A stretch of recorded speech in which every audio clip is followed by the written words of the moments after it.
obviously both intelligence and technology. There may be a way that I'm looking at this situation which is slightly different. I'd then like to take you through a thought experiment about two different types of artificial intelligence. That's autonomous vehicles and chatbots. In order to get out from that what it is about chatbots which is so interesting and such a paradigm change.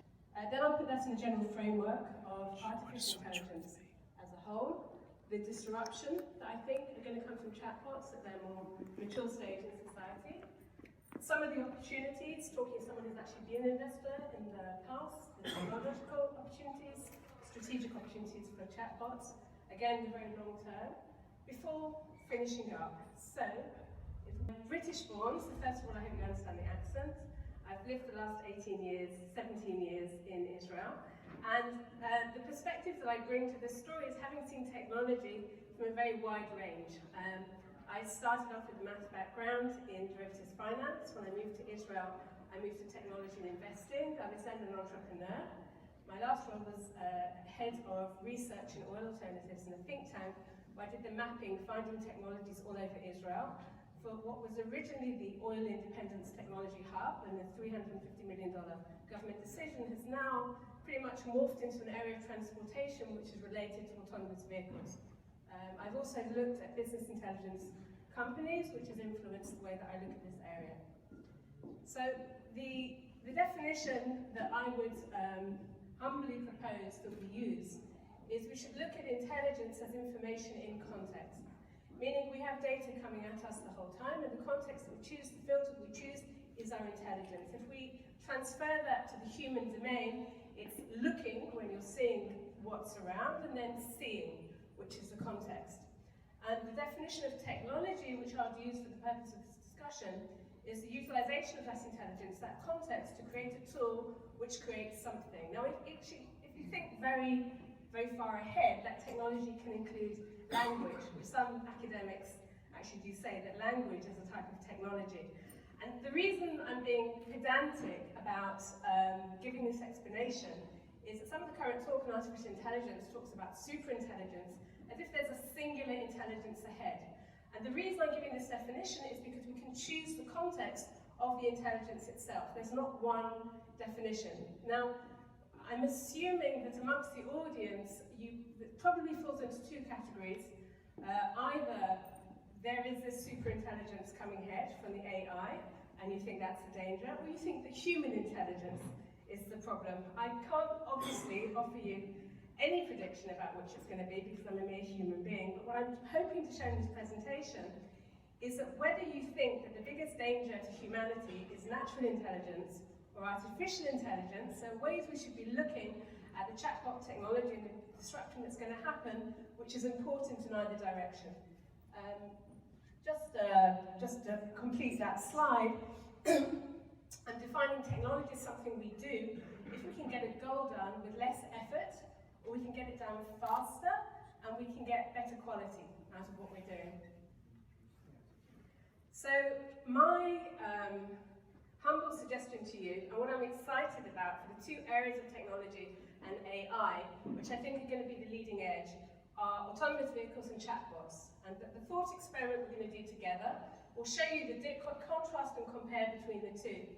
Now, in the case of autonomous vehicles, what we're talking about are agents within a physical environment moving about. So that's intelligence, that cycle we saw of look, see, move. That's the type of AI cycle that the autonomous vehicles are going through with machine learning and understanding where they are in the physical environment.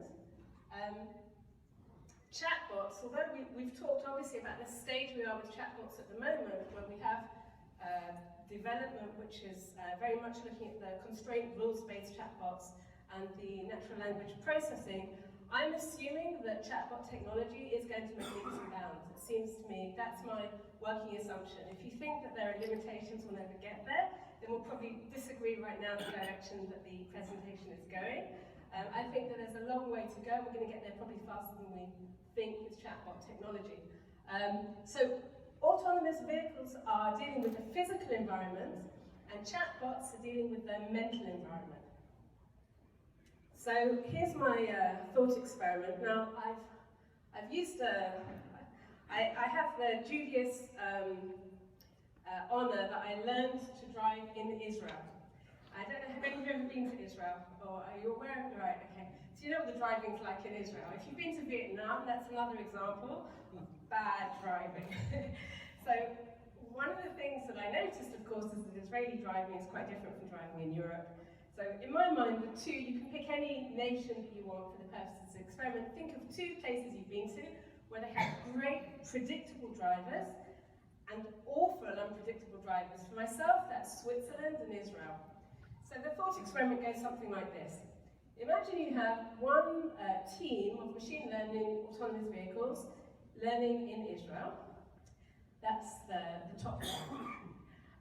And then you have another fleet of autonomous learning vehicles in Switzerland. So these are their training grounds, and that's what they learn, okay?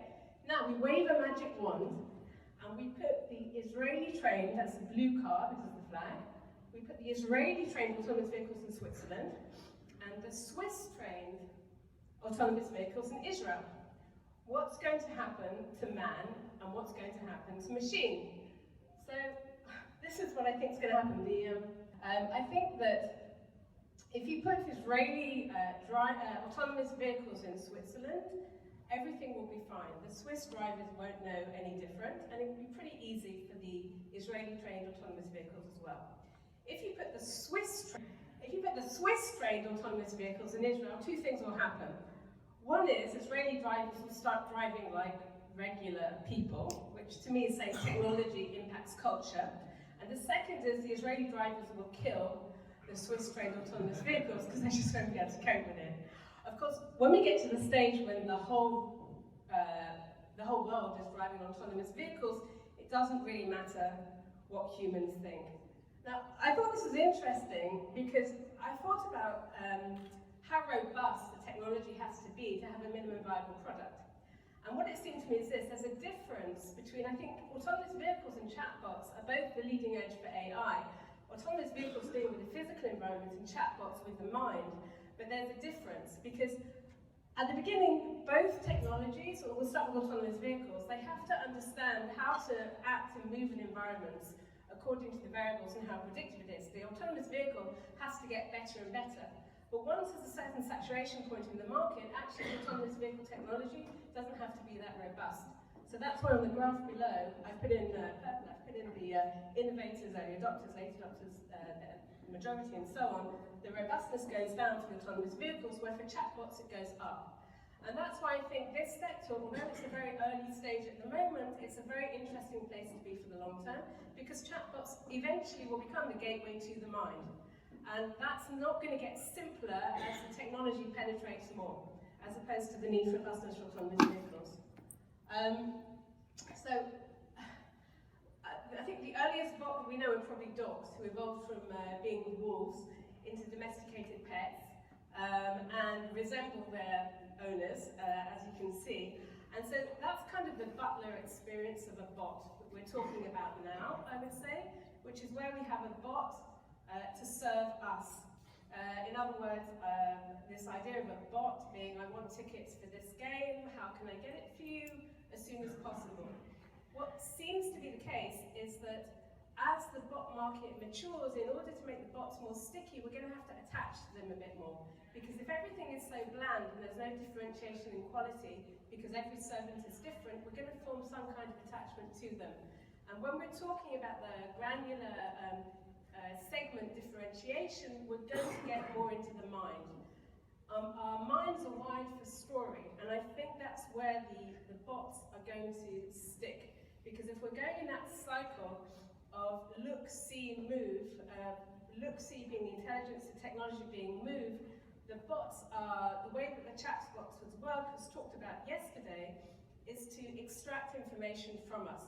So that I might want tickets for the game next week, but then the bot can guess that I probably want a Chinese and not Italian meal afterwards. And more information will be coming up. So there'll be a lot more granularity. It will be an interface into the brain. And I think it's going to change our experience of being human in a way. You know, there's who I think I am, who others think I am, and who I really am. And we already have that online. Once we start going going into this more invasive stage with chatbots, I think it's going to change our experience of being human. Now, I entitled this talk Convergent Context, Convergent Intelligences. So, really what I wanted to say is there are all different types of intelligences that we have, according to different contexts. We have kinetic intelligence, we have abstract intelligence, we have musical intelligence. Obviously, as a society, we greatly value abstract intelligence because that lets us see cause and consequence, and then using what we know about the physical world, we create new technologies. So that's one way to see it, and I think that because chatbots are interfacing with our brain, that's why they're going to be so revolutionary in the long term. I've kind of gone into the philosophy of this, We get it.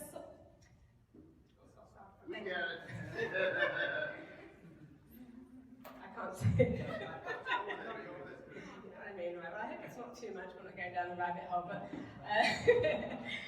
you know, my late grandmother, before she went to sleep, used to say in a heavy German accent, "Oh, I'm the bionic woman." And what did she mean? She took out her hearing aid, she took out her false teeth, and she was quite right. We talk about this cyborg thing in the future, but I think it's actually been with us since the dawn of time. We use technology to become independent in the first instance. It augments our powers.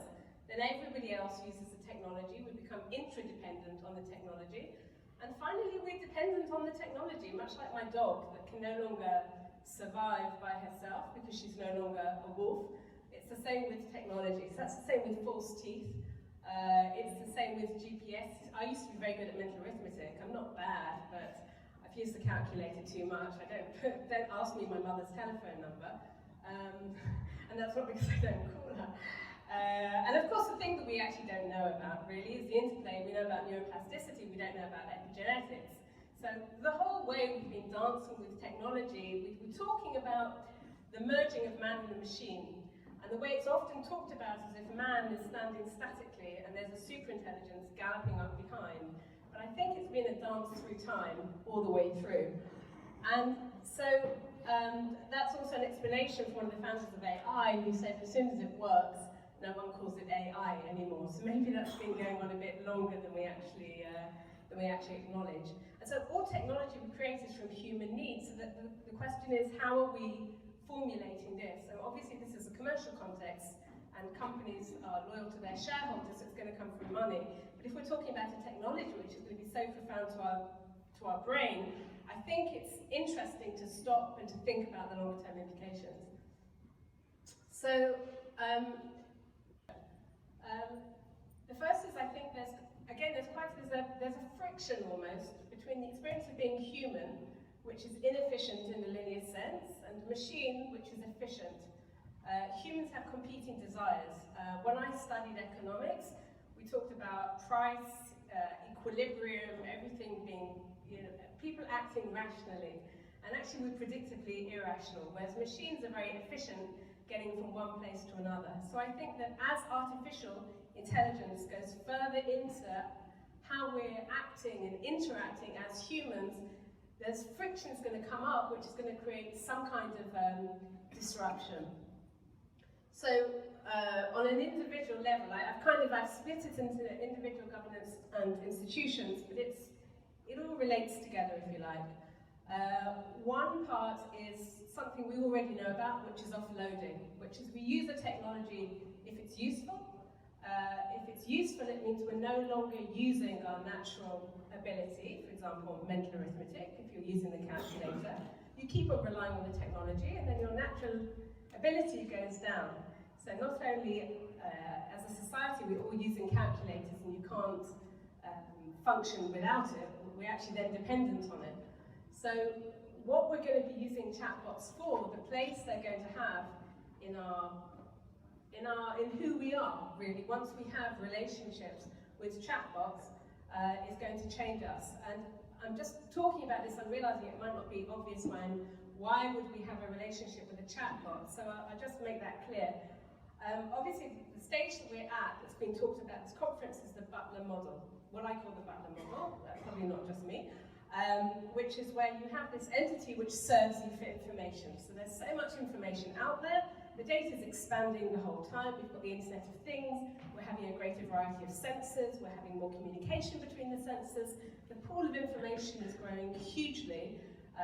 YouTube, I understand, every day they upload a lifetime's worth, 84 years or something, of YouTube content. So we've got to extract the content that we need. So it's the butler function. What do you need? I'll go and get it for you. But in order for the bots between themselves to be more competitive, they need to have a differentiation and they need to serve you better. And they can serve you better if they understand what you want. And the way to know what you want is to get more information from you. And what happens to humans is that when we reveal more information about ourselves, it creates an attachment. And the bots will want an attachment as well. So that's why I'm saying that it's going from the butler model to the storytelling model, because that's how we work. And I think that will have impacts on us as individuals on how we function in relationships, in authenticity and in attachment. And I think also part of the experience of being human is having conflict and having freedom. You can't make a choice unless you can choose between two things. So if you have some kind of expectations for your needs to be met automatically without having to choose between the two, it's changing something in the way that we function. And unfortunately, I can't explain it a bit more deeper in the time. I think that the trend that we've seen of echo chambers from the information that we get is going to be intensified. If we now have this interface to our brain which can predict what we want, that in itself can disrupt power balances. Also in governance, leadership, part of the structure of leadership, there's kind of a delay of gratification. We actually don't want leaders, I think, who are so responsive to what we say. They're meant to take difficult decisions.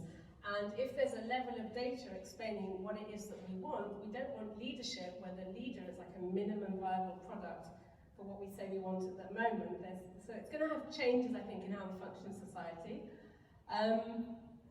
The other point I've put here is that if we're going to have all of that data for each of us to very deep granularity about what each of us wants, that has an impact on power balances as well. If you've ever had the good fortune to purchase a flat, you'll know very well if you're in a buyer's market or in a seller's market, whether it's in your favour or against your favour. So who owns the data that's there about who we are? We already have these issues at the moment, but I think that they'll become more intense when we have increased granularity of each person through the chatbot technology. So just in terms of coming out of all of the philosophy and just talking more immediately about the opportunities which I think will be coming up, and I can see I'm just reaching 20 minutes, so which are related to amplification will be interesting. What we've talked about so far are very much on the language level, but if you think about when you meet a person and you understand what it is that they want and who they are, you look at their eyes, which are actually part of the brain, you look at the way they use their body, as well as the words that they say. So if these chatbots as an interface to the brain are going to become more advanced, I think there's going to be, it's not going to be linear just with language, there's going to be crossovers from other technologies, and I think we're beginning with that. Also for the human experience of being understood, just on the auditory level, things like background noise, any technologies which can be ancillary to that will also be interesting. I also think, I mentioned before about the buyer and the seller's market for data, how that's owned, where it's owned, if it can go to a distributed ledger, for example. All of these different possibilities, I think, will be relevant for the future. I hope it's been interesting for you. What I've tried to say here is that, my view anyway, intelligence is information in context. We can choose the context that we have for the intelligence going forward. I think that the chatbots, as a part of artificial intelligence, are going to be profoundly disruptive, like a completely new revolution. And I think we have an opportunity as well to figure out, because it's going to change our own relationships with ourselves and between ourselves, to figure out how we can use that technology for human betterment. And that's important. It's an irony that in an age that the humanities are in decline, that the need to uncover more than ever what is good about being a human is so important for technology. And it's something which is very easy to miss, because companies have to be loyal to their shareholders. But these technologies, they're having a very profound effect on our society. And I would very much like, for example, an arc of technologies, if you like, which are good for the experience of the good of humanity, as well as, of course, I would have commercial success in them. But I think that's something quite interesting to look at. So thank you very much.